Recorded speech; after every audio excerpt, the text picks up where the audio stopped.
Connais-tu des astuces pour éviter la désinformation? Mes astuces pour éviter les fake news sont de vérifier les sources et de comparer deux articles de même sujet sur des journaux différents. Mes astuces pour éviter les fake news, c'est surtout de toujours prendre du recul en lisant les articles et aussi de ne pas croire les premières rumeurs que l'on voit sur les réseaux sociaux ou autres et de ne pas être tout simplement naïf. Pour éviter la désinformation. Alors oui, je pense que l'une des meilleures solutions, c'est de vérifier ses sources.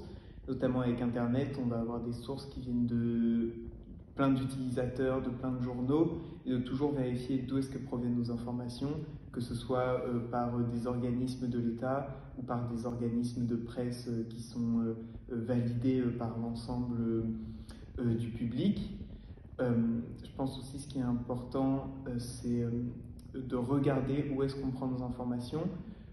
Par exemple, sur Twitter, on va avoir de nombreuses informations qui vont arriver de partout, et donc de toujours vérifier vraiment qui est-ce qui partage une information. Je pense que globalement, c'est... voilà. Les astuces contre la désinformation. Alors, les astuces contre la désinformation, en fait, pour lutter contre la désinformation, il faudrait déjà donner des informations vraies ou fausses. Mais si en fait, il faudrait que tes informations elles soient vérifiables. Donc là, le premier truc à faire de base, ça serait de vérifier tes informations. C'est la base de tout. Mais moi, ce que je fais déjà, c'est que je suis pas un média en particulier, mais plusieurs. Genre, si tu prends, je sais pas, si tu suis le foot, tu vas pas suivre qui a un média de foot. Tu vas en suivre plusieurs pour regrouper les informations. Tu fais aussi attention à suivre des médias qui soient officiels. Que ça soit pas des trucs officieux où t'es pas trop sûr de ce qui se dit, etc. Donc tu suis bien des trucs officiels, tu regroupes tes informations, et quand t'as un petit doute, tu réponds pas ce que tu crois être ce que tu réponds pas ton doute en mode genre bidule, genre Jean, il a dit que Micheline avait son chat qui était tué, tu dis, Jean qui a vu que le chat de Micheline était mort, mais qu'il est pas sûr, il va pas dire à Paul que Micheline a son chat qui est mort. Il va lui dire, j'ai vu que... Enfin, je suis pas sûre de l'information, mais j'ai vu ça, j'ai vu que le chat de Micheline a été tué, est-ce que tu sais si c'est vrai ou pas? Parce que du coup, je suis pas sûre. Genre, en fait, il faut partager son doute, mais pas partager l'information.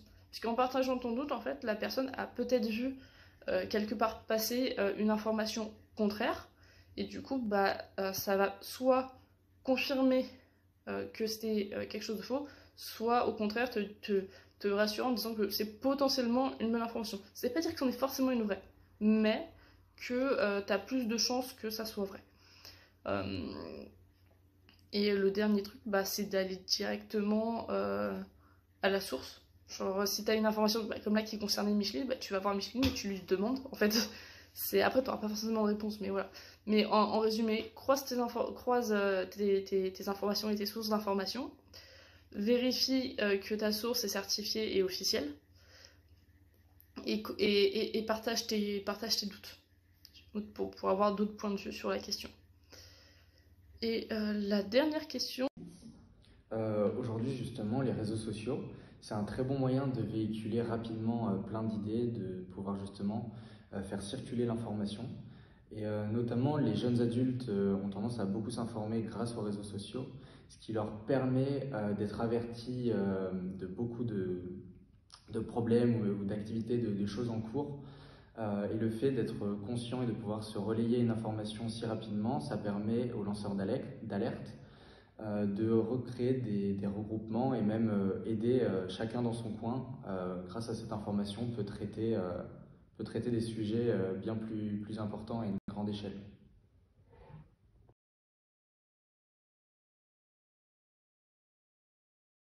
Cette vidéo réalisée par Skill-Lab 21 dans le cadre du projet Erasmus+ et l'Eutromania est maintenant terminée. Merci de votre attention.